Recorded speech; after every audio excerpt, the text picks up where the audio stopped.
It's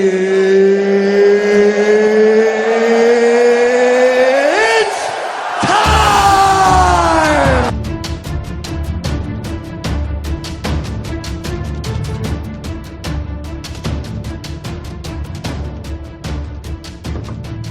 What's going on, Schmoedown fans? Welcome to this, I wouldn't call it really an episodic episode of the Schmoedown Rundown because we're not going to give it an episode number, but it's a special episode because we got awards and whatnot going on. And there was an award show that dropped earlier today that we weren't expecting till next week, so it's kind of an awkward turtle, but here we are nonetheless. Joining me today is the king of the ding. He was on the past couple of shows. He's been here for a while now. You know him. It's Paul Wolf. What's up, sir? Hey, what's going on, guys? And also, someone else has returned, the Second City Saint, Chicago's favorite son. It is Frank Janish. What's up, man? Hey, guys. Great to be back here again. I missed it a lot, and so I plan on having a lot of fun with this episode, so I can't wait to get into it. He is chomping at the bit to drop some stats, especially on that Star Wars team match. Oh, my goodness. Pretty daggone excited about that. All right, man. Like I said earlier, by the way, my name is Aaron. I'm your host, as always. Don't know why I forgot that, but hey, who cares? So, like I said, it's a different kind of show. We obviously don't have any Schmoedowns because we're still kind of dark. We got a couple more weeks before the Schmoedown will return, and it will be returning in glorious fashion as we have breaking news today from one Kristian Harloff himself. Got some breaking news going on. First of all, the first match, excuse me, for the Schmoedown of 2017 will be a doubleheader matchup. It will be Team Superhero News versus Team Heroes. So you will get a renewed rivalry somewhat of the Robert Meyer Burnett Hector Navarro feud, but this time in team form. So that should be pretty daggone exciting. Also, the second part of the doubleheader is a singles match between the newly crowned one half of the team champions, JTE, going up against the Beast, William Bibbiani. So should be an excellent way to kick off the new Schmoedown season. I can't think of a better way. Got some more breaking news here that I just got. Round one will now be different going forward. In round one, both competitors will be asked the same questions. There will not be, hey, you're going to get these 6 and you're going to get that 6. It's going to be the same category, but you'll get different questions. All the same questions. They will be answering with the marker boards. We'll get there. Let's not make a big deal out of it. The marker boards are making a return for round one. So that's a definite big change to the Schmoedown. Helps them not burn through questions as quick. Gives Skaliski a much-needed break, I'm sure. So not only that, there is going to be a change with the Ultimate Schmoedown and the Team Ultimate Schmoedown tournaments this year. Instead of alternating between years of, okay, this year it's going to be the singles tournament, this year it's going to be the tag, they will run the same week. So it'll be, one of them will be on Tuesday, one of them will be on Thursday. So you'll get the Team Ultimate Schmoedown and the Singles Ultimate Schmoedown in the same week, running consecutively at the same time. So it's double your pleasure and double your fun on that as well.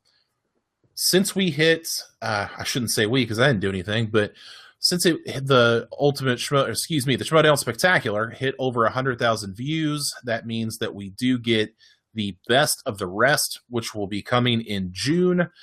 As of right now, all that is announced is 3 title matches. You will have the Tag Championships, the Movie Trivia Schmoedown Championship, and the Inner Geekdom Championship, all defended there. So, I mean, all kinds of news dropping. Frank, I'm going to kick it to you since you haven't been here in a while. What do you think of this news? What stands out to you? What's going on? I really like the idea of having both Ultimate Schmoedowns running at the same time.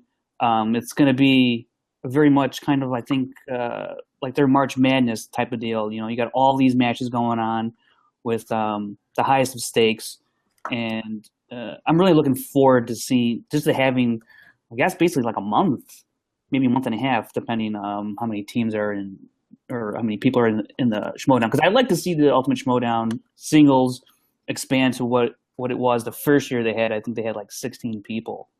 This past one they had 8 teams as well. They had a lot more teams.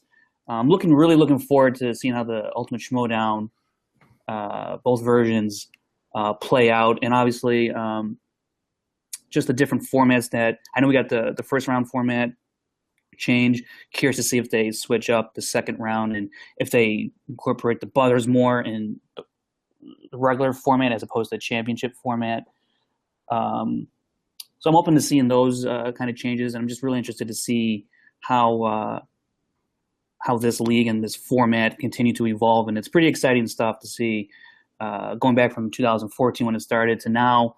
I mean, you guys talked about it on the crossover episode where, just 9 months ago, it was just a blank wall and a couple people up there answering questions to where we are now. I mean, it's kind of insane.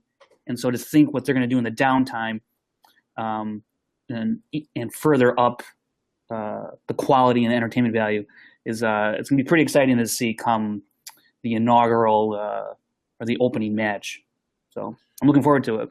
For sure. Before I kick it to you, Paul, Frank, since you haven't been here, I want to get your thoughts. Just kind of give me like an overall view of your thoughts on the Showdown Spectacular, because Paul and I talked about it for 2.5 hours last week. Right. I think people are sick and tired of what we have to say.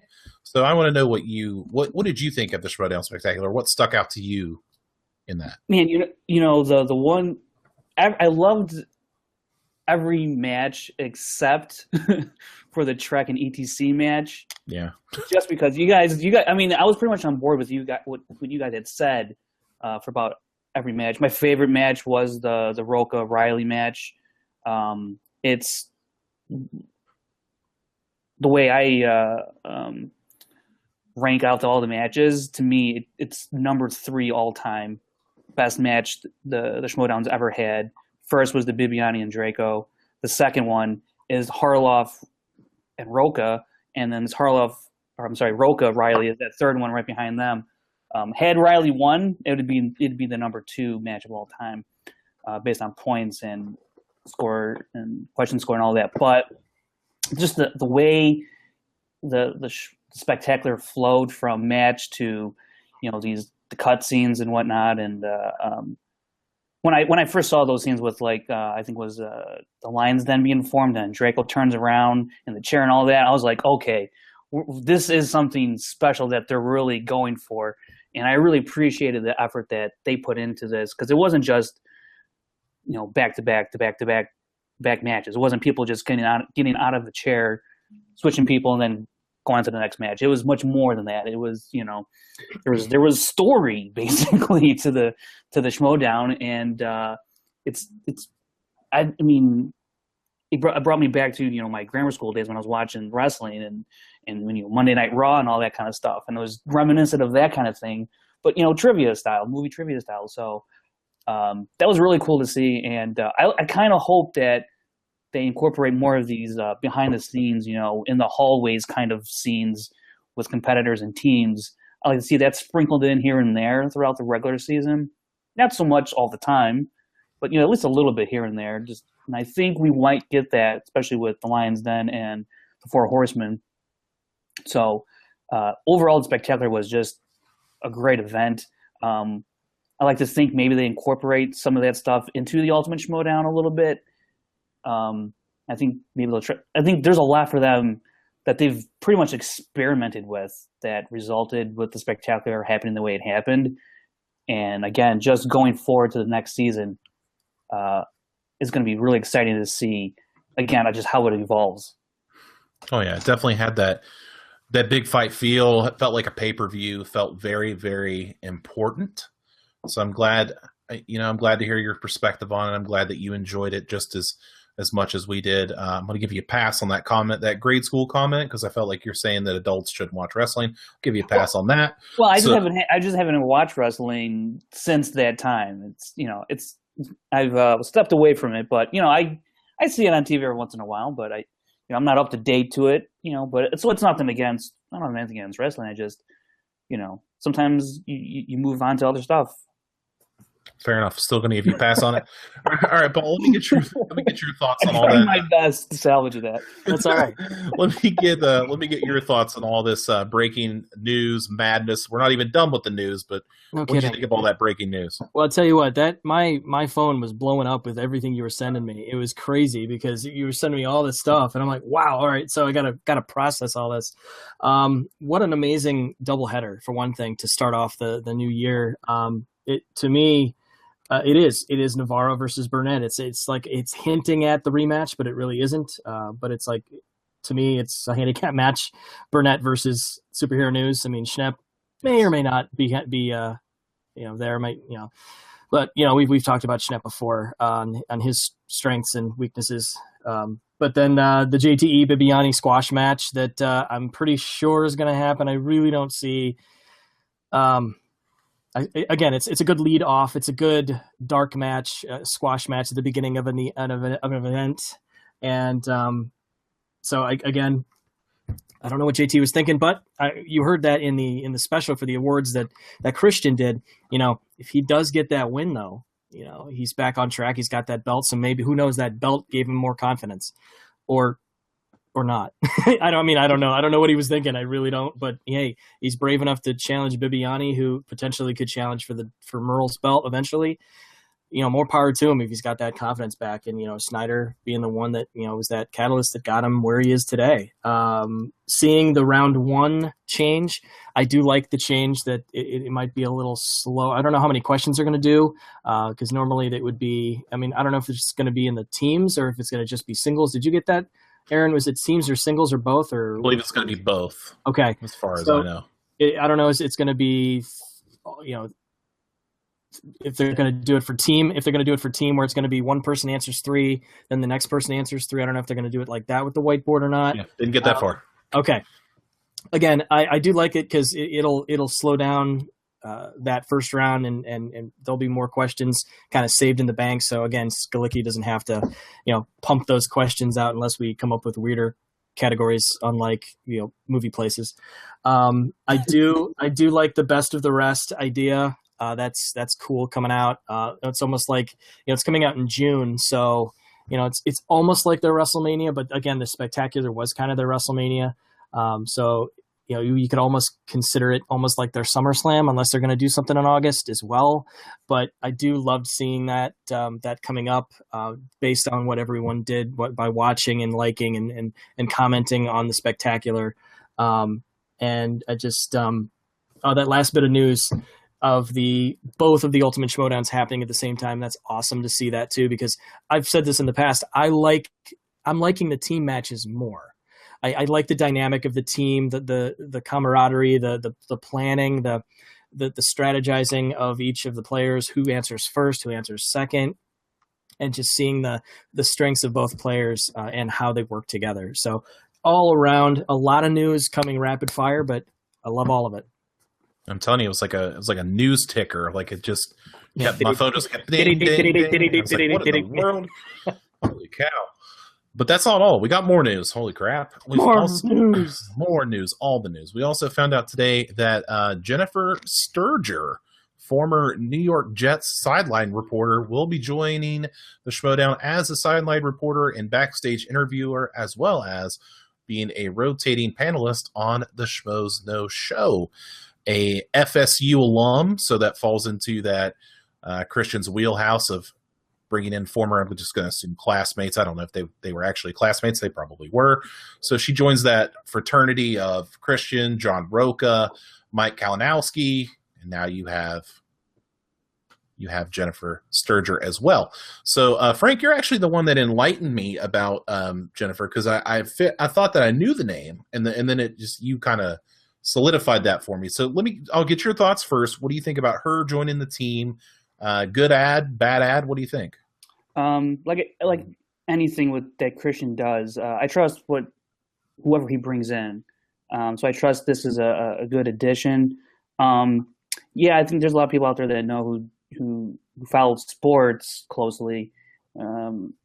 who Jen Sturger is, maybe for the wrong reasons.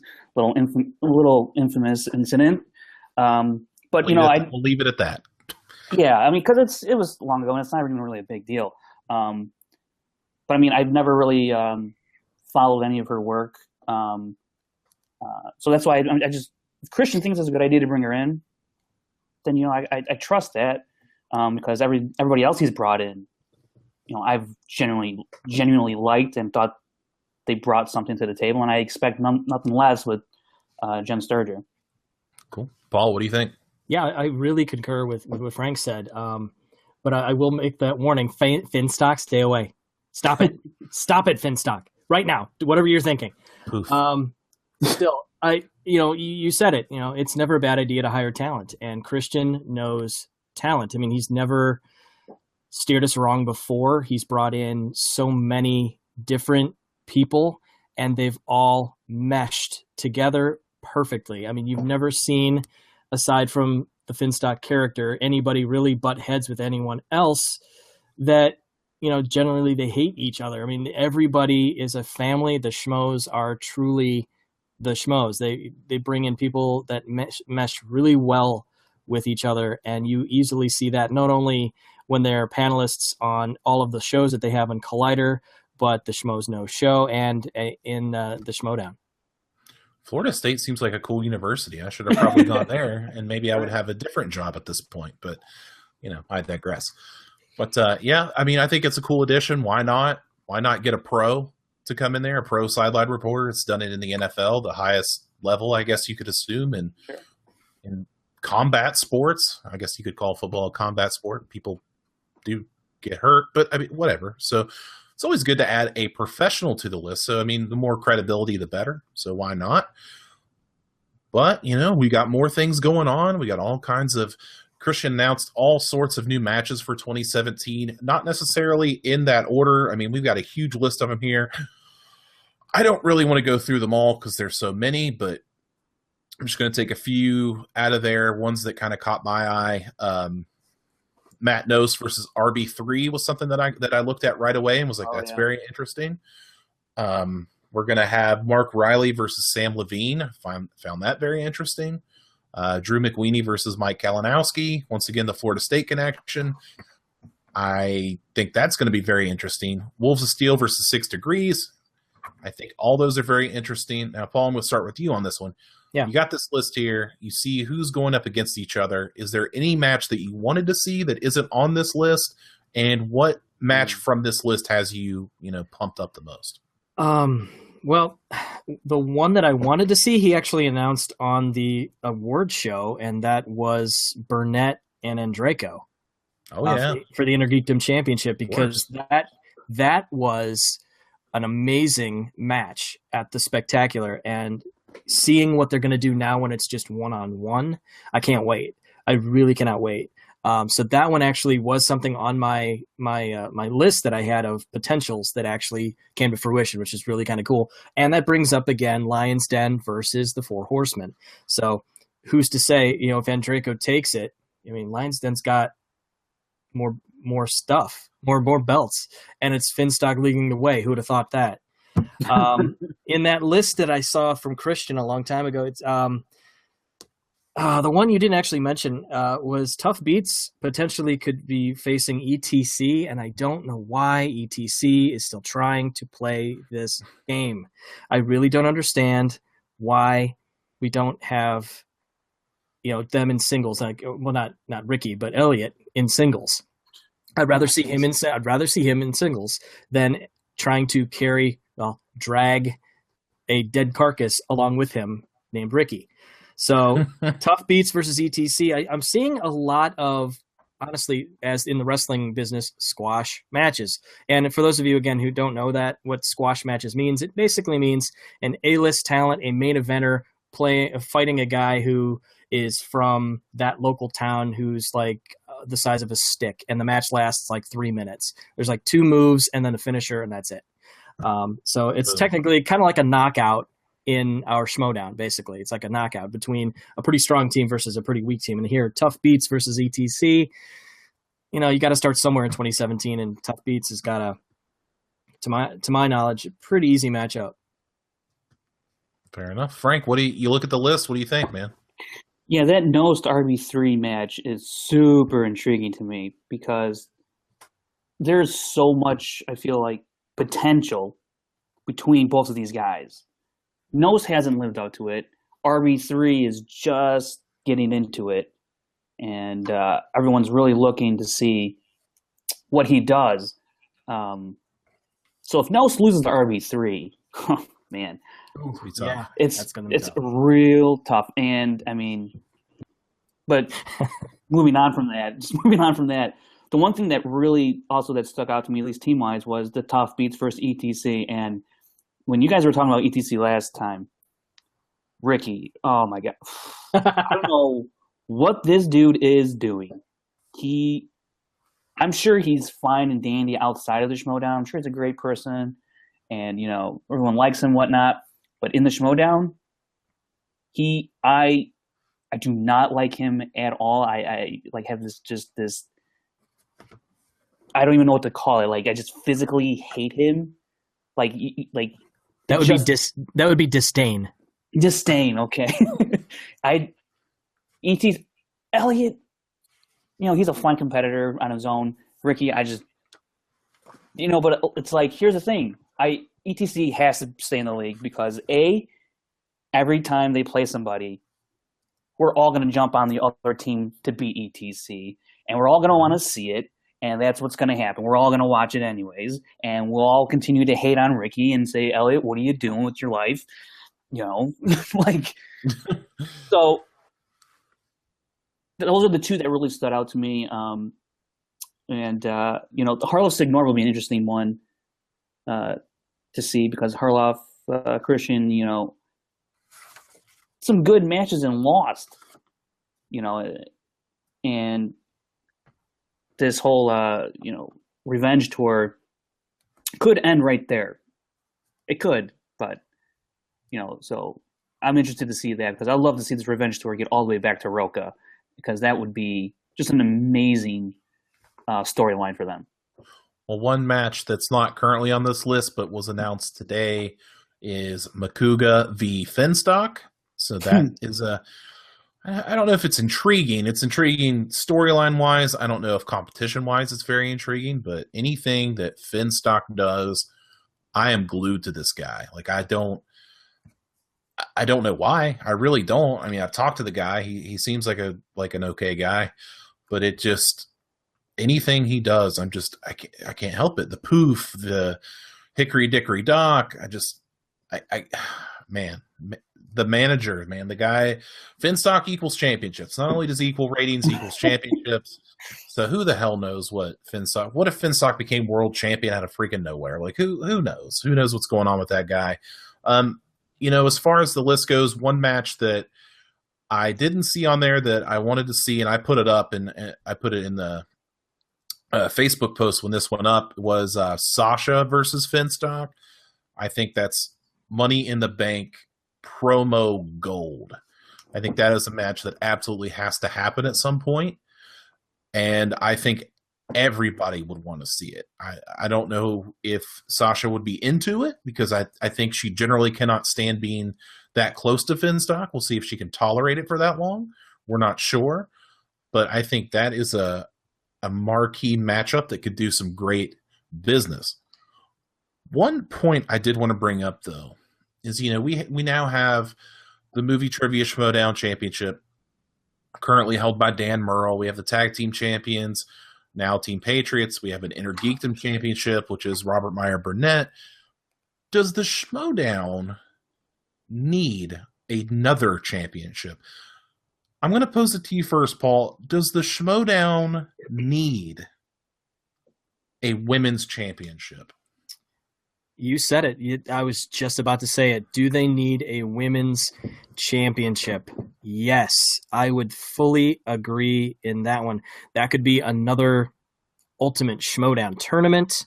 That could be another, I almost said pay-per-view, but that could almost be its own special. Just the women. And, you've got so many out there that are just waiting to just break out and have their own championship. I mean, you've got 6 Degrees, you've got Perry, you've got Sasha, Kara Warner, Ashley V. Robinson. You can even throw in there Amy Rose Eisenbach if you can get her. Roth, Clark Wolf, Alicia Malone. I mean, you've got so many. Emma Fife. I mean, you've got so many. I actually had written them down because there's so many of them. Maud Garrett. And, if you can pull those guys in, I mean, if you think about it, I mean, yeah, schedules might not work out, but, you've got so many there that you could potentially put all of that together and form its own championship. I fully endorse a women's championship title. I really do.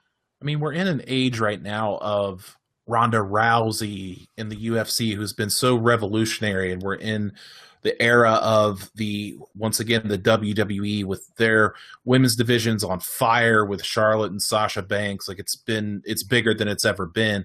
So, I mean, I don't want to make the issue of like, oh, well, this has to be needed because they can't compete with the men. That's not what I'm saying. Right. What I'm saying is, I feel like if there was a championship opportunity there where someone could be a champion, a lot more of the female contingent, if you will be into this. Because I know there was a problem with, there was a problem there for a little bit where not enough female competitors wanted to join. And I know that was an issue. I don't know if that's still an issue. It seems like we're getting more and more, and that's great. The more the merrier, I say. But Frank, what do you think? Women's championship? Are you keen on the idea? What do you think? I understand why the idea might be thought about, but I don't think we need a women's championship. Okay. When I understand, like, from like the wrestling point of view, like you have the women's and all that, and then you have your own, like, outside of wrestling, you have sports, volleyball, basketball, all that kind of stuff. I understand why there's women's leagues for because it just, women physically are different than men different. I understand all that, but this is a knowledge-based thing, and either you know it or you don't. And it doesn't. I don't personally think it matters if you need, a women's league to find out who's the smartest woman or who's the smartest man in movie trivia. And just to have an opportunity for another championship belt would be cool, but I don't think you need to have just solely a women's championship. See more genre championships maybe, but.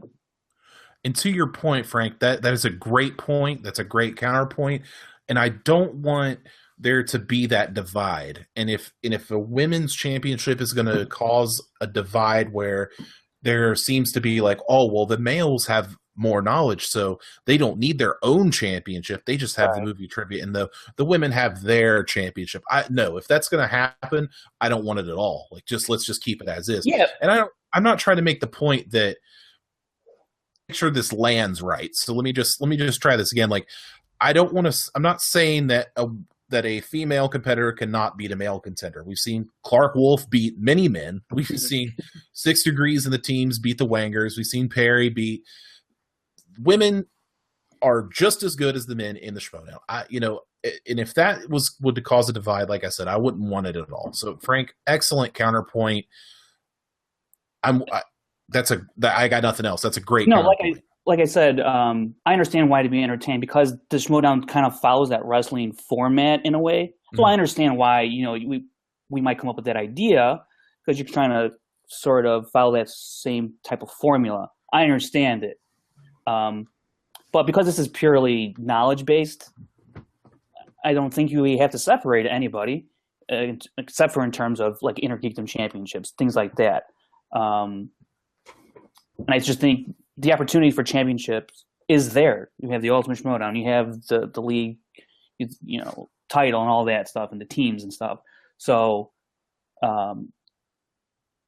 just more women have to want to compete. And I think, they're out there, and, I'd love to see Perry. And if they don't want to, then they don't want to. There's nothing you can do about that. Right. So even if you try to have a women's championship, if they don't want to compete, like, we can have 3 women compete for a championship, so. Yeah, it's not exciting. Yeah. So, I understand. Like I said, I understand why it would be thought of, but I think the way it goes right now, because you want to know who's the best of the best Of course. of everybody, So I think the way it is right now, it gives us that. And I just want to make it clear also real quick, that's not in the works. That was just a point that I threw out, that I have been given no indication from anyone that that's happening. So don't think that this was like a tester to throw out how people feel about it. It's not Right, true. I just wanted to make a point, and that's not in the works. Just saying. Just want to jump off of that point. Paul, did you have something else? No, I just damn you, Frank, for the voice of reason. That was a good counterpoint, man. That was really good. Yeah, and what you said, Aaron, with saying that divide. Yeah, so if there's women out there that we named off, if you guys are willing and able to do it, I mean, I'm seeing Twitter between Perry and Brienne. If they want to do a singles match together, feel free, speak up, do it. I would love to see more of the female contingent in that Schmoedown. So she even went as far as to call Perry out on Twitter, I believe. I did see that too. Yeah, and I believe Perry accepted, if my Twitter feed shows me right, that she definitely. I don't know if it's been official. I haven't got the stamp on that yet, but I mean, it seems like a pretty decent possibility. That'd be a fun matchup. I know a lot of people want to see Perry for sure, and of course, 6 Degrees, number one in our hearts. Love them as a team, so anything they do, I'm going to watch anyway. So always good to see them.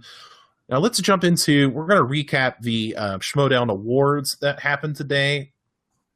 Like I had said earlier, we were under the impression that they were going to drop next week, which is kind of why we kind of threw in our own awards, which we'll be here in a little bit. So, it's awkward. I apologize. But, as scheduling has it, they had it ready to go, and they wanted to get it out today. So who am I to say, hell, please don't put that out? Yeah, come on. Yeah. Jeez. Whoa, guys. We got our own thing going on. Yeah, come on. Come on, back off. No, okay. Trying to one-up me. What's up with that? Yeah, right. What's going on, Kristian? But let's talk about, and just full disclosure, yes, Frank, Paul, myself, Snelling, Brian Davids, all got to vote on these. Among others, there were other people, not just us, that voted for these that you saw on the show. There's about, I think, 60 people voted is what he said. So we all got our voices heard. I just want to say for the record that I think one of them won that I picked. So my vote was thrown out the window, more or less. But I'm glad we got the opportunity. I think that was really cool of them to give us that opportunity. Yeah, I was pretty excited to see that. Yeah, so let's talk about it. Let's talk about first Best Entrance. Went to, of course, what I like to call the Beast Unleashed, which was William Bibbiani, which was, one that I got correct. So I was happy for that. Any thoughts on Best Entrance? Should it have gone to somebody else, or you guys cool with Bibbiani? Yeah, I picked Bibbiani. Mukuga had said it in the video. The commitment Bibbiani had to that bit. It made everything. It made all the difference. And the Freddie Prinze Jr., the Sam Witwer match, that was a pretty cool one too. But just the pure commitment Bibbiani had, that just sold me, and it was just the most memorable. I did like Clark's though at the time, but Bibbiani one-upped it by 1,000. There's some definite good ones. Paul, what'd you think? Bibbiani deserving of this honor? 100%. In fact, that was one I got right too. I voted for William Bibbiani. I mean, it even made one of the best little, I don't even know if you can call it a video or a meme that somebody made of him like looking like it was like Godzilla and all the people all the heads. It was so good. That even made Best of the Year on Collider too, which, I mean, full commitment with that. He coming out even on the Spectacular, keeping just not only adding an element of, just craziness, just comedy too in that second, in the Spectacular, I'm raising my arms up, or I'm leaving because I want to, and just all that stuff. Just it's so funny, and he's so fully committed to this, and it's a joy to watch, and I can't wait for what's coming next.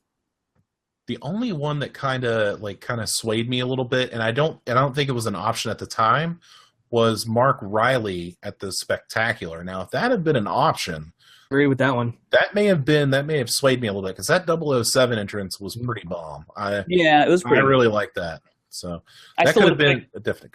I'm sorry. I still would have picked Bibbiani, but Riley would have been a close second. Yeah, I think you're right about that. But yeah, it definitely was it was neck and neck there for a second. But as happens, Bibiani was on the ballot and Mark Riley was not. So let's jump on to Babyface Team of the Year. It was Tough Beats. Perry and Jonathan got the win. This one I was kind of surprised about, but I had voted for Team 6 Degrees, full disclosure. Paul, what do you think? Did they get it right? Did you have a different opinion, or what do you think? Who do you want to go to first? It was you. I said your name. Well, I'll go with that. That's I'm okay. so leaving that in too. Yeah, you throw it to us all the time, and we're like, "Who's you throwing it to? Who you throwing it to?" Yeah, man. Well, I'm 2 for 2 so far. I had Tough Beats. I put Tough Beats in there. Again, full disclosure to 6 Degrees. Love them to death. I based it on camaraderie, how they work the game. Not only that, but personality-wise in the game too, and just how well they worked as a team. On top of being so damn likable. So I had Tough Beats edging out 6 Degrees. Well, I can't fault you for that logic. Frank, what do you think? I was like, I'd pick 6 Degrees. But I'm not surprised to see Tough Beats take it.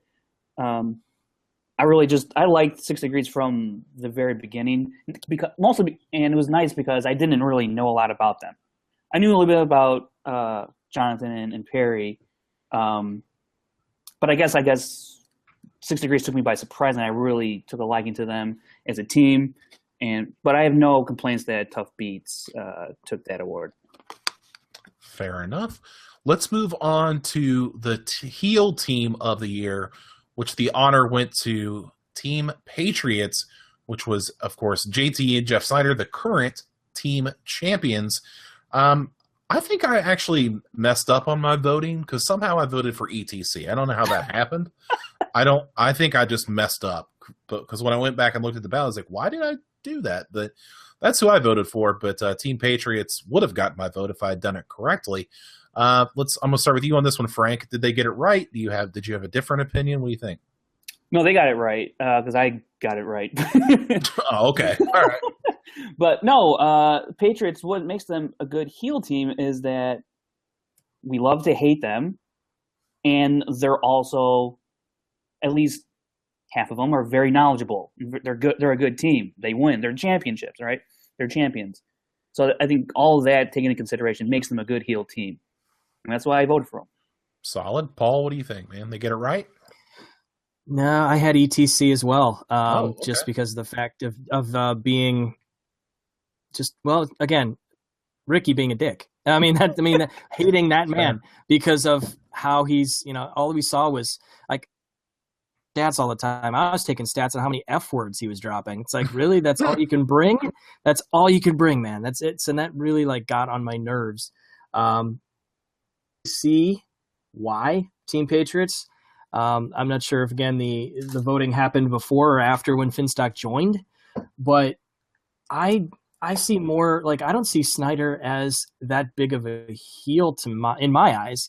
So, JTE, yes, but I don't see it as much as other people do with Snyder being that villain out there. I just think he's got confidence. There's a fine line there in my eyes that he's got than being a heel. The classic heels of all time, the villains of all time, they're dastardly. You want to hate them. I don't hate Snyder or JTE really. I hate ETC. And that's kind of how I based it on my vote. Let's please not get into another discussion on what makes a heel and what doesn't make a heel, because I've had enough of it for the week. Just put it that way. All right, let's jump into the next category, which is singles babyface of the year, which is good guy or good girl. And the winner was Mark Baby Carrots Ellis. How can you go wrong there? I went wrong because I voted for Clark Wolf and I was wrong. So, Paul, I'm going to kick it to you. Is this one right? Who did you have? On my ballot, it's correct. I had Mark Baby Carrots Ellis. Obviously, I suck at this. He was. No, what's really funny is I thought I did, but now I'm going through this going, wow, I was better off than most. I think it's our list that I was really off on. But looking at it, I mean, he ran through the Ultimate Schmoedown. He came out in the greatest outfits, the carrot suit with the green hat, the Santa Claus thing. I mean, he was the ultimate hero going into that battle with Merle. And like, you can't, I don't see how you can hate Mark Ellis. I don't see how that can happen. We've talked in the past on how Riley is the ultimate face and he will never turn heel. I see that with Ellis more than I would a Riley. I could see Riley turn. I mean, you saw the seriousness he came out in 007. Granted, 007 is obviously not that heel, that persona, but he came out in a more serious tone. Ellis just comes out there and has a good time. I mean, everything from the Makuga shirt, I mean, the theme music, everything that he did. I mean, it's entertaining, enjoyable, and the ultimate baby face. I just want to say that before I get to you, Frank, real quick, that I have, no joke, a written storyline of how Mark Riley could turn heel and the different ways about it. So whenever someone's ready to pull the trigger on that, it is ready to go. It is in the bag. So, Frank, what did you think? Babyface, did they get it right? Mark Ellis, your guy? Who'd you have? Yeah, I voted for Mark Ellis. As Aaron throws up his arms in disgust. No, Mark, he was himself, but he played it up with the whole Friends thing, with the Makuga, the whole Santa Claus thing. That's great. It was him, but he elevated it and he made it into more of a character kind of thing, more so than anybody else, I thought, that was nominated for it. Going back to your Riley thing, though, turning heel, I know you're a huge fan of that. Absolutely. I think that James Bond thing is a bit of a sign of things that might come, because 007, James Bond, he's an assassin. He's not a good guy. Okay, all right. I like your thinking. And he's not a good guy, but he goes out to kill people, not necessarily to save people. And then his history with women is another thing. It's more Finstock, but it's not. So I think that 007 thing, I think we could see him go, to use a wrestling term, a tweener. He could straddle that line, I think. Look at this. As the year goes on, I think you could see it. Because especially if he keeps losing. So there's that. Look at this. Educating the people on tweeners. Holy crap. Yeah, I've got a huge thing. And real quick, like, I know last week we were talking about, on the after show, we were talking about why did Kristian call Mark Riley Steve Carell? I actually went back and watched the Roca and Riley match. There's a point where, remember when Roca was asked a question about Hellboy, and he didn't know and kind of played it off, and then he answered it?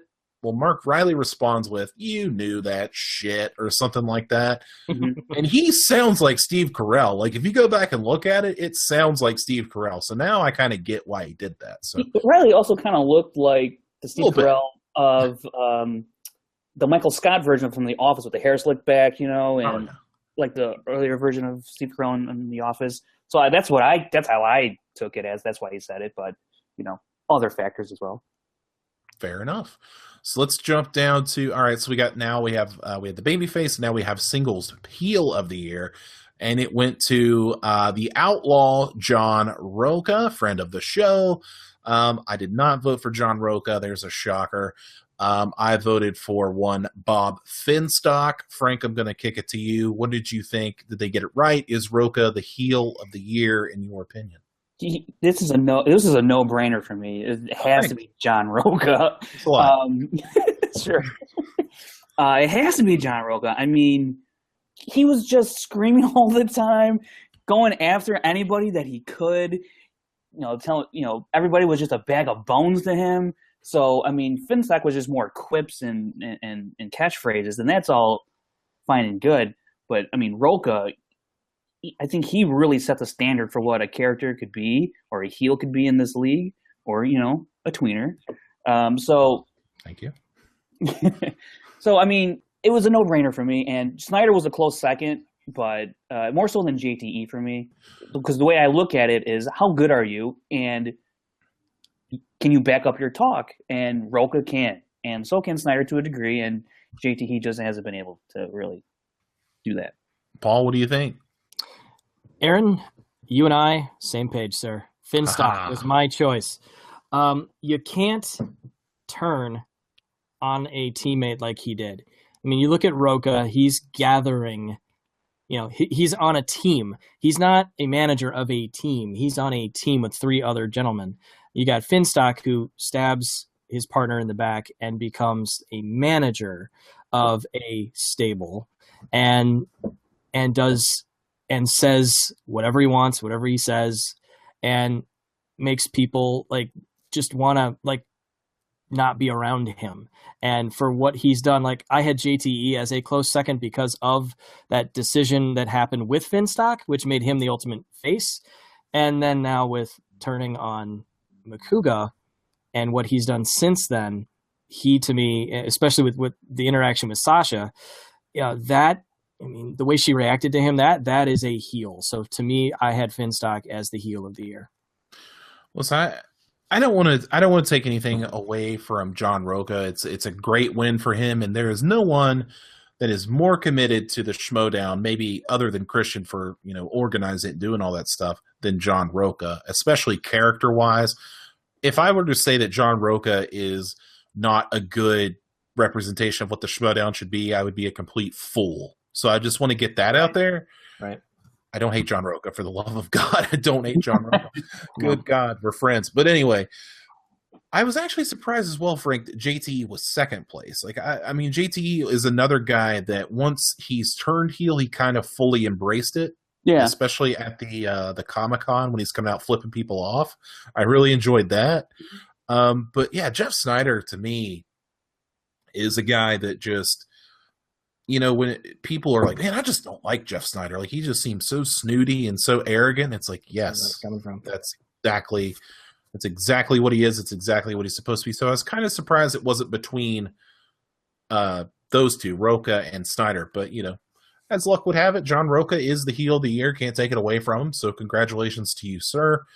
Let's jump down to the next category, which is Rookie of the Year, which was a hotly debated issue between someone and myself. Clark Wolf ended up taking it. I did not vote for Clark Wolf, so I'm going to kick it to you, Paul. And what did you think of Clark Wolf as Rookie of the Year? I didn't get this right either. I had Bibiani. However, I went off of, it was his first match, so I went off of that as being the rookie, as in the first match right out the gate. They looked at it as Clark Wolf's body of work and season. And compared to William, she had a whole lot more.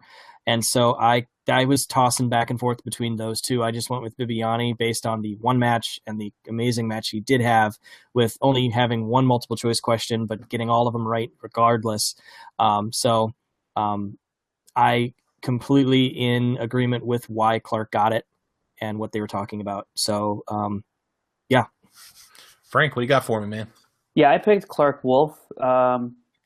She just had it was really through the body of work. Bibiani, he had a great lone match. The Clark, she had a title shot. She steamrolled through her first 3 opponents, to go 3-0. Had good first matches, like Bibiani. Well, not like Bibiani, but, Anis Ignore had a great first match. Dan Merle had a great first match. It was a TKO against Campia, although he wasn't eligible for this award. But, you can still have a great first match, and I thought Bibiani should have been nominated. 100% right off the bat for his first match. But, Clark Levine, who was nominated, he went 2-2, and he lost to a guy who had never been in the Schmoedown in Stuckman. So, Clark was the clear winner for me. I did not vote for Clark, and it's no offense to Clark. Love Clark to death. I also voted Bibiani, and it was just a simple matter of you don't come into a competition and blow a record out of the water and not miss a single question. And how are you not the Rookie of the Year? It was a hotly debated issue where I kind of thought the votes were confidential, but I seem to have got a message saying, "Are you serious?" So I'll just leave it at that. But I compared Clark Wolf to a Ronda Rousey type, came in, just set the world on fire, just holy cow. And then I felt like towards the end she kind of dipped. But, Bibiani only had one match. So it's not really fair to put that on Clark that she dipped at the end, because Bibiani could have dipped as well. But he didn't. Like, Bibiani's Goldberg. He's spear, jackhammer, he's done. He's gone. So that's why I took Bibiani. I don't have any problem with Clark getting it whatsoever. But that's my Bibiani reasoning. So let's jump down to the next one, which is Team Match of the Year, which went to the Force Brothers versus the Council in that epic, awesome Star Wars matchup. I still, in my head here, Echo 7? I still hear that sometimes. So Frank, what did you think of this one? Did they get it right? What did you think? So with the pick for the Jedi Star Wars match, okay, I picked top 10 versus Rotten Tomatoes. I can see why they went that route. It was highly entertaining, but it was just all Star Wars. Despite the controversy, it was a great match. But top 10 in Rotten Tomatoes, that was an absolute dogfight across multiple genres of film, right? So that's what put it over the top for me over the Jedi Council Force Bros match. Fair enough. Paul, what did you got for me? Well, full disclosure, 2 of the 4, I don't think we actually saw yet. So I couldn't truly, I actually voted for Patriots versus top 10 just as a guess on how it was going to be. But we didn't see that one yet because we had to turn our ballots in earlier than seeing the results of the Spectacular, right, or seeing the Force Bros and the Council. So if I was to recast my vote, I would have done Force Bros versus the Council. I would have chosen that one. But I did pick Patriots versus top 10, just thinking how that could be. And as epic as that was, that was really cool match. Obviously, Patriots taking it.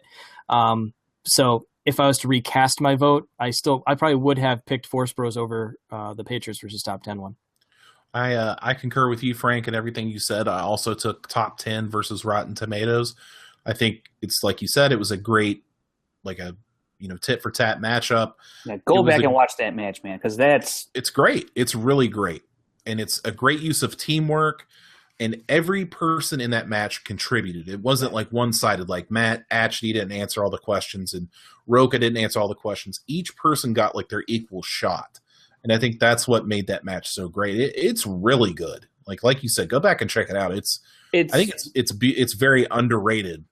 And it was the first team match back, I think, or was it just after the Schmoes? It was after the Schmoes. Right. So it was the first outside of the championship. And all the other team matches below that didn't really compare to that match, except for the Star Wars match. But that's why I picked it, because if you will, from there, quality wise. Well, I think people forgot about it because we got so many teams that we hadn't seen before after that it just kind of got pushed to the back. But yeah, man, that's a great matchup. So if you got some time, definitely check it out again. Let's jump down to the singles match of the year, which was John Roca versus Kristian Harloff. You'll get no debate from me. That's what I voted as well. One of the few that I got correct. Paul, did they get it right? What did you think of this vote? It kind of surprised me a little bit. I see why. Totally. It was the highest scoring match at that point for the season. I actually chose, and I think I've just said this before, I picked Mance Roca 1. I was in agreement with what Makuga said, because it was the Bespin incident. It was the moment Roca, the fire was lit, and you saw the run that he went on, and you saw how much he was teased about it, and how much he was fighting to just shake that. But he's embraced it, and you've seen he's number one contender now. And so I think that moment And in my eyes, that was the moment that I got fully invested in watching all of these matches. That was the one where I'm like, what's going to happen next? So then I tuned in every single match. And, I'm here now debating and talking with you guys about it. And so that was my choice. I completely see why they chose that as the top one. But I think that in my eyes, the man Soroka won that Bespin incident, kind of started this whole thing with all of the heels, with all of the faces, with gathering up all of the teams. That we wouldn't have a Lion's Den or a Four Horsemen if it wasn't for Roka's character coming out of its shell and becoming as entertaining and, as you see, heel of the year. So I don't think any of this would have happened without that. It was the first real rivalry almost in the Schmoedown in this iteration for sure. What did you think, Frank? Yeah, I definitely voted Harloff versus Roka that match.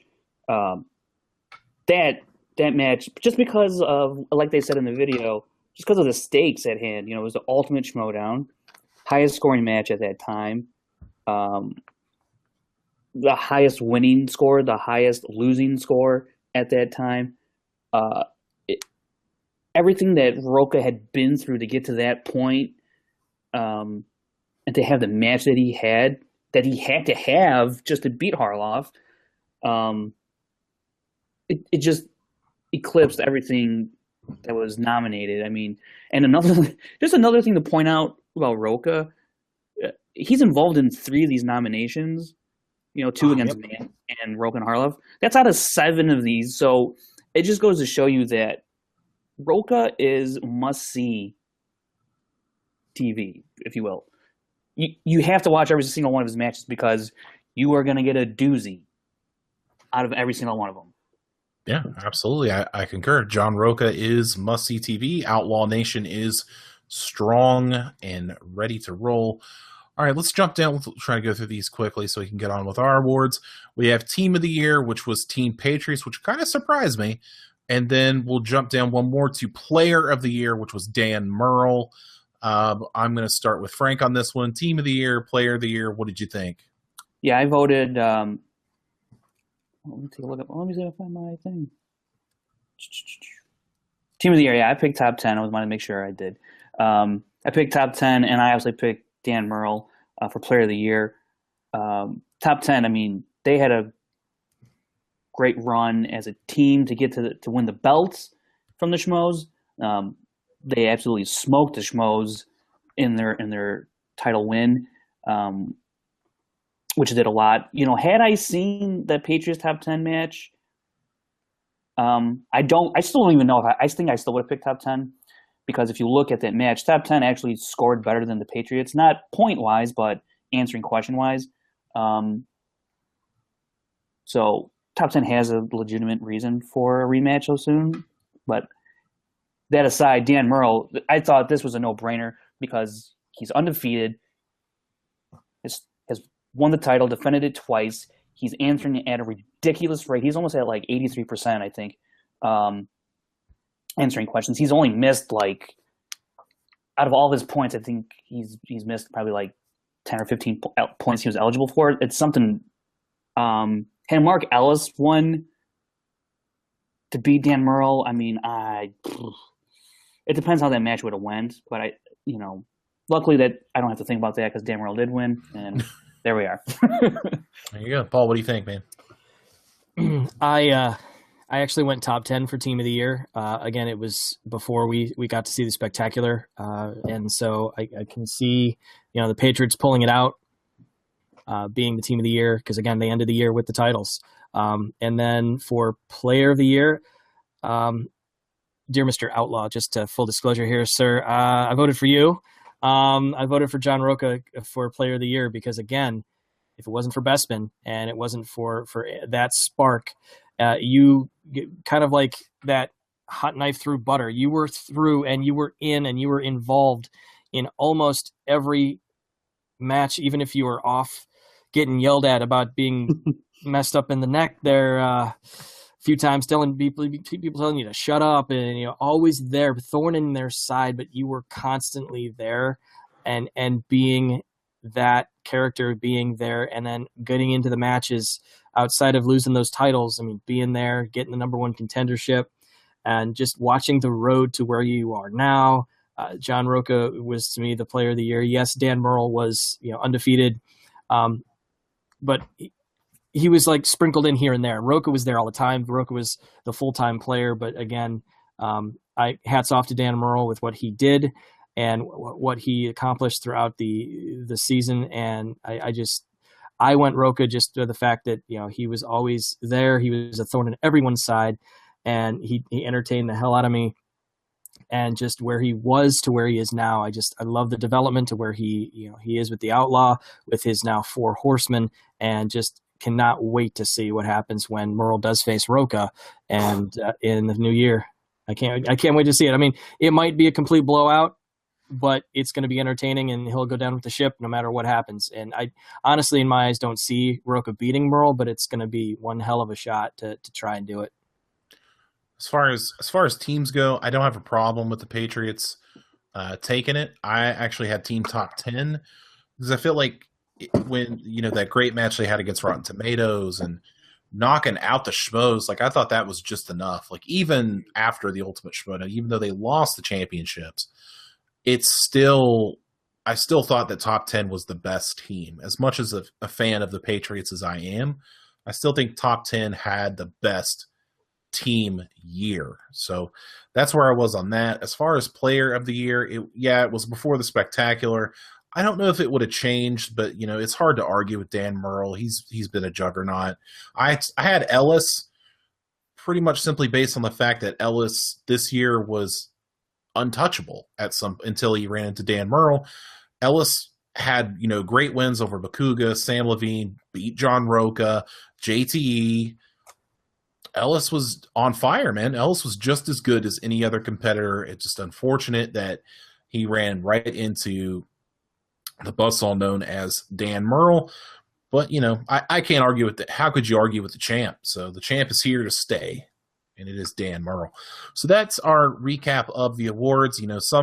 Let's move on. Now we have our own awards. Like I had said earlier, this was the plan this week, was to do the awards, and plans change, things happen, it's whatever. So, all right. Welcome, everybody, to the first annual Schmoedown Rundown Golden Throat Awards. Yep, it's just as creepy as I thought it would be.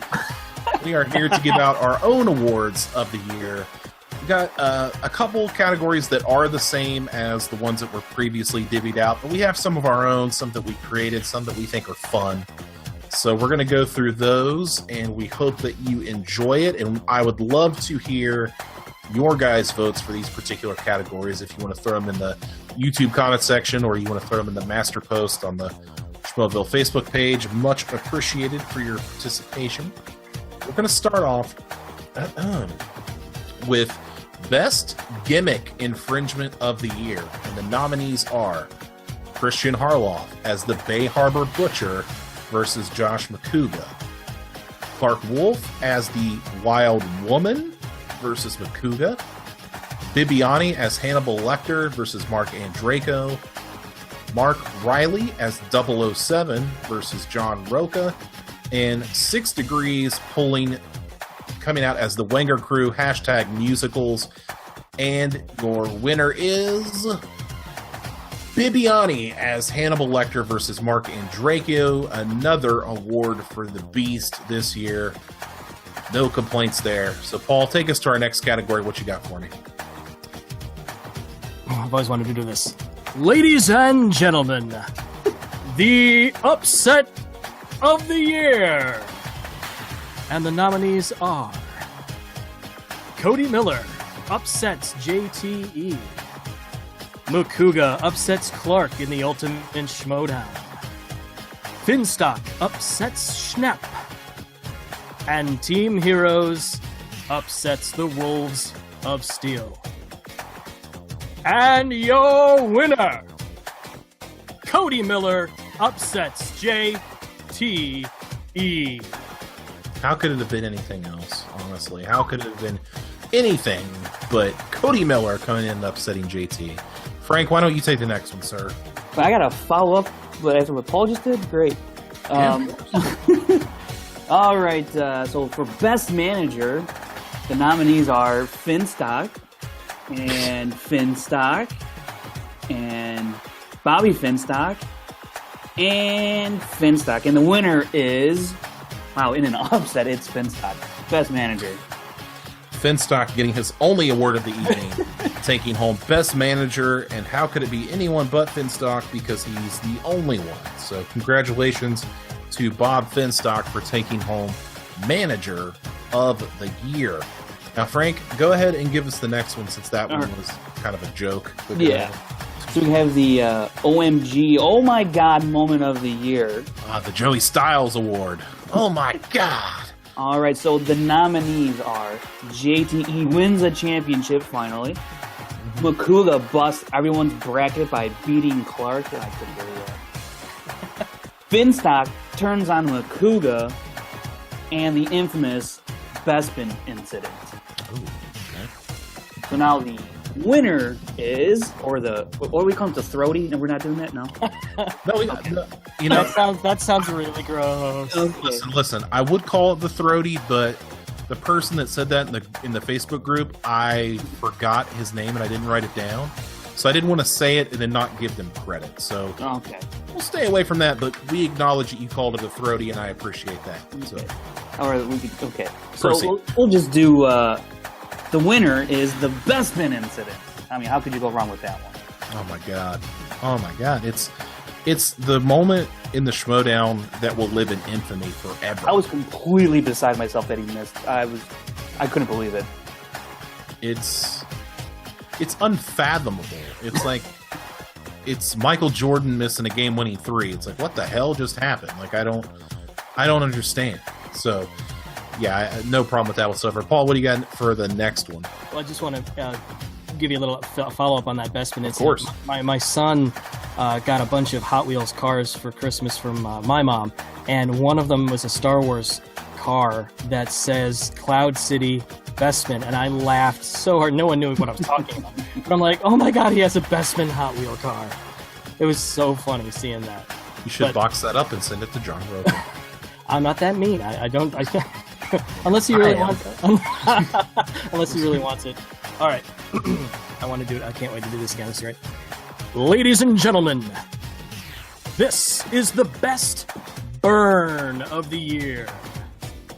Your nominees are Jason Inman, stating the only one that has been to war.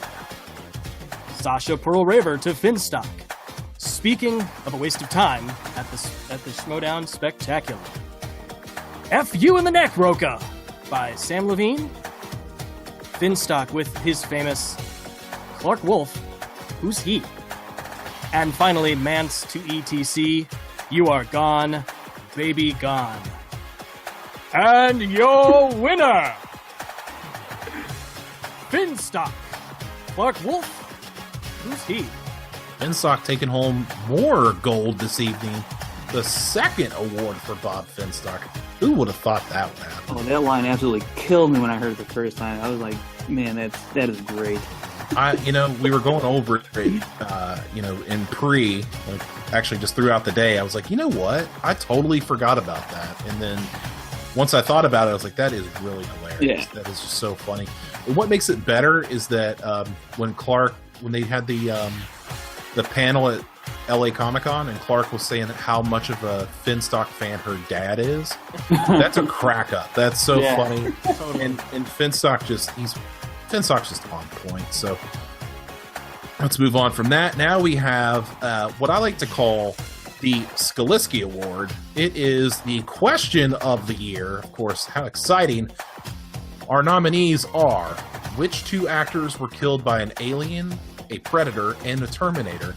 That question was given to Robert Meyer Burnett. He did get it incorrect, unfortunately. We also had all of the animated questions between Team Patriots and Top 10, because apparently they couldn't figure any of them out. We also had the infamous Judgment Night question. Who could forget Dennis Leary after that? And a late addition, the We Own the Night question from the Patriots Top 10 matchup double whammy there. And the winner is, of course, the Skaliski Award goes to Judgment Night in probably the strangest reaction to a question I've ever had from a movie that I have never heard of. Quite bizarre. Yes. With that being said, Paul, how about you take the next one, sir? And for the record, I did get that question right when they announced it. Yes, give yourself a ding. Give yourself a ding. Yeah, this guy. There you go. All right. There you go. Ladies and gentlemen, your team match of the year. Your nominees are Rotten Tomatoes versus Top 10. Top 10 versus The Patriots. Team Trek versus 6 Degrees. And Wolves of Steel versus The Real Rejects. And your winner! Top 10 versus Patriots. It was so close. The voting on this one was so close between Rotten Tomatoes and Top 10 and Top 10 versus Patriots. I think it was a 1-vote difference. So either way, Top 10 was taking home some hardware, so that's good. Good for the Top 10 guys to be winning. I really enjoy that. So, Frank, why don't you take the next one for singles? All right, the match of the year for singles, we have Harloff versus Roca. Of course. Merle versus Ellis. Ellis versus JTE. Burnett versus Navarro in the Intergeekdom Championship Final. And then we have Bibiani versus Andreyko. And now the winner is Bibiani versus Andreyko. Of course, that incredible match by Bibiani and Andreyko, the first match. How could you forget it? It was an Iron Man match before an Iron Man match was even thought of. So, just an amazing performance by two guys. And I feel like poor Andreyko's kind of getting shoved to the side in this because it's all about Bibiani, but Andreyko was just as good, just not quite, I should say. But a great match overall. And that brings us to the coup de grace of these awards. It is the best performance of the year. Your nominees: Sam Witwer in the Star Wars team match, Echo 7. Ken Knapsack in the Star Wars team match. Ken, very, very strong in that. William Bibiani breaks the record versus Mark Andreyko. John Roca defeats Kristian Harloff in an epic showdown. And Top 10 KOs Team Schmoes to take the team championships. The best performance of the year goes to Sam Witwer in the Star Wars team match. Talk about carrying someone on your back. Carried Freddie Prinze Jr. all the way to the championship. Not championship, but all the way to the victory. What an amazing match. Hopefully we get to see round 2 at Star Wars Celebration. I want to get your guys' thoughts. I'll start with Frank on best performance, Sam Witwer. What do you got to say about Sam? Sam, man, he was an absolute machine. I mean, he was Bibiani-esque in that performance. I know he missed 1 or 2 questions, but I mean, it was impressive the way he would just answer his questions, just like he knew them. I mean, I thought I was a pretty big Star Wars fan and I knew some stuff, but he just, he could spit it out pretty quickly. I mean, it was just all around, just his composure, his performance, his theatrics, all of it just coalesced into the best performance of the year. Paul, what do you think? Sam Witwer. Yeah, first of all, kudos on that category in general. It's not just the person in general, it's the performance. And I really like that we pulled out a performance of the entire year. We could have even said round 2 of Riley and Roca. That was another one of my favorite performances of the year with the 8-7 that they had. But Sam Witwer, I mean, we've gone ad nauseum about those buzzers, and even he voiced his frustrations with having to hit it early because he's bad at these things. I think that's what he had said. And pulling out the Obi-Wan Kenobi Out of nowhere. Out of I nowhere. knew that one, though. I'll tell you that. Being surrounded, I'm like, that was literally the coolest moment because, it's the Force truly with him. And that was truly an amazing feat. And you just kind of sat back and just was like in awe of it. And usually what I do in these matchups is I take notes on who wins, who gets what, and what points, and who answers what question. I sat back and just watched him go to work. And it was the best performance of the year, and rightly so, from what we voted on. And it blew me away, just across the board. Like I said, I want to see what you guys would vote best performance of the year, match of the year, team, match of the year, singles, question of the year, oh my god moment, upset of the year, best gimmick infringement. Let me know in the comments. I want to know what you guys had to say about the first annual Golden Throat Awards. They are in the books, and we will definitely try to do this again next time, hopefully a lot better organized, but I digress. This episode, obviously we don't have any Schmoedown action for a couple weeks, so we're kind of, grasping at straws to just kind of figure out what we want to talk about. But of course, a lot of news dropped, so that was definitely a very informative jumping off point. Next week, we're going to do a fantasy draft. I want to clear up something real quick because I think it kind of got lost in translation. We're not doing a fantasy league. Like, we're not going to sit here and go on like Yahoo Sports, and if Mark Ellis blows a hammy, then I have to replace him with Clark Wolf. It's nothing like that. It's just kind of like, how the on the Schmoes Know show they did like the Star Wars draft. It's just kind of fun, like who's going to have the better team, and then kind of as a fun thing throughout the year, we'll kind of keep track of points and see who ends up having the best team. So it's going to be myself, Frank, Paul, and I believe we're going to have Chris Skaliski next week as well. Just as long as schedules permit, he should be here. So that's exciting. It is also possible that we will have a guest next week. I have yet to confirm that or deny that they will be on the show next week. So all it is just a matter of schedules. I'm not ready to quite say who that is at this moment, but it is possible that we will have them next week to talk, and it's possible that we may not. So fingers crossed that we get all that done for you. I really appreciate the positive response to last week's like mega crossover convergence event with Ryan Snelling and Brian Davids with the after show.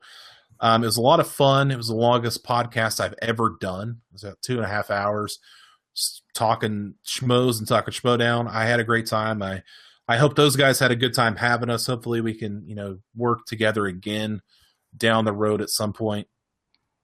It was a lot of fun. So I thank those guys for, kind of letting us play on their field, if you will. I just really appreciate all the feedback, all the YouTube comments, everything positive, everything negative. It's fine. Your opinion does matter. And I do read pretty much everything, my anxiety aside, and my feelings aside. I do read everything. Don't worry about hurting my feelings, because it happens whether you want to or not, and whether it's positive or negative, it'll probably hurt my feelings because I'm a giant teddy bear. But I'll just leave it at that. All right. So I want to thank everybody once again for listening and supporting this show. This will be the last Schmoedown rundown of 2016. It's been a fun couple of months putting this together. We'll be back in 2017. We'll be back next week, so I don't know why I made it sound so grandiose. It's really not. See you next year. See you next year. But just, happy holidays, happy New Year to everybody. I hope everybody had a good holiday, and hope everybody stays safe out there, because 2016 has been a real shitbox of a year. And I know I'm kind of rambling, but I just want to get this out. But, it's not I've had personal losses. I've had back-to-back in consecutive weeks this year losses. So it's not been an easy year for a lot of people. I'm not just trying to, say, oh, woe is me, but it's been a lot of people that have had a shit year. So hopefully 2017 will turn the corner and we can turn it around and turn our fortunes around. I hope the best of luck to everybody on that. So before we go, I want to get welcome back, Frank. Glad to have Frank back. Good to see him back in the saddle. Sure. Good to see his smiling face and all that kind of good stuff. Bringing the stats. He's chomping at the bit to get them stats out. He's ready to go. Believe me, he's got him locked in the chamber, ready to fire. So once the Schmoedown kicks back up, Frank's going to have some killer stats. But Frank, where can you be found online? Where can the people find you if they want to get in contact or find out some amazing stat information?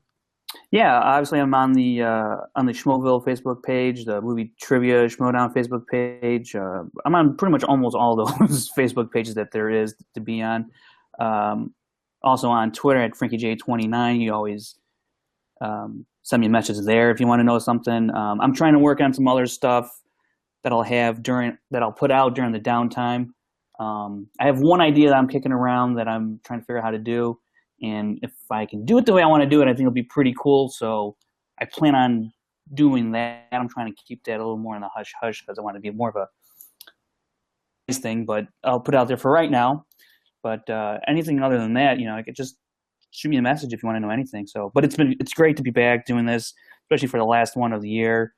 Starting this off with Aaron, the first time, and the couple other guests that we had on, and listening to how this has evolved over the past couple of months has been really cool. And even though I wasn't participating in the past month or so, I was listening and liked how this is going. And I can't wait, for the next season of the Schmoedown to happen and talk about all the stuff that's going on there, because it's just going to be a really good time. And I hope everyone who's been listening and stuck through this and joined us for the ride continues, and I think more great things to come. Well said. Paul Wolf, where can the people find you? Well, you can find me up and down the same sites as Facebook, as we have the movie trivia Schmoedown. We've got the Schmoeville. I mean, everywhere and everything that has to do with the Schmoes, I'm pretty much on there. You can find me there, obviously, at just Paul Wolf.